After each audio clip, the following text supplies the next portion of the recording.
प्रणाम, मैं रीता मौर्य। मैं अपने रीता सुनांचली लोकगीत यूट्यूब चैनल में आप सभी का स्वागत करती हूँ।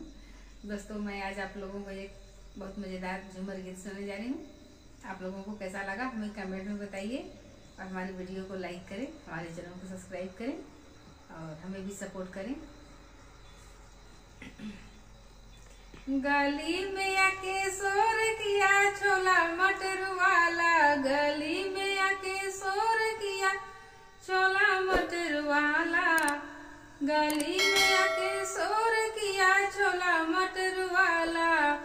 हमारी ससुइया नान की चटोरिया, हमारी ससुइया नान की चटोरिया, ससुर को बर्बाद किया छोला मटर वाला, ससुर को बर्बाद किया छोला मटर वाला।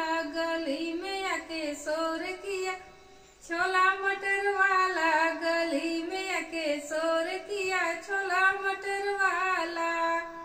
हमारी जेठनिया नान की चटोरिया, हमारी जेठनिया नान की चटोरिया, भसुर को बर्बाद किया छोला मटर वाला, भसुर को बर्बाद किया छोला मटर वाला।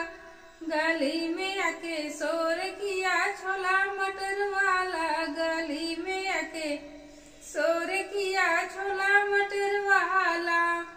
हमारी ननदिया नान की चटोरिया, हमारी ननदिया नान की चटोरिया, सजन को बर्बाद किया छोला मटर वाला, सजन को बर्बाद किया छोला मटर वाला। गली में आके शोर किया छोला मटर वाला, गली में आके शोर किया छोला मटर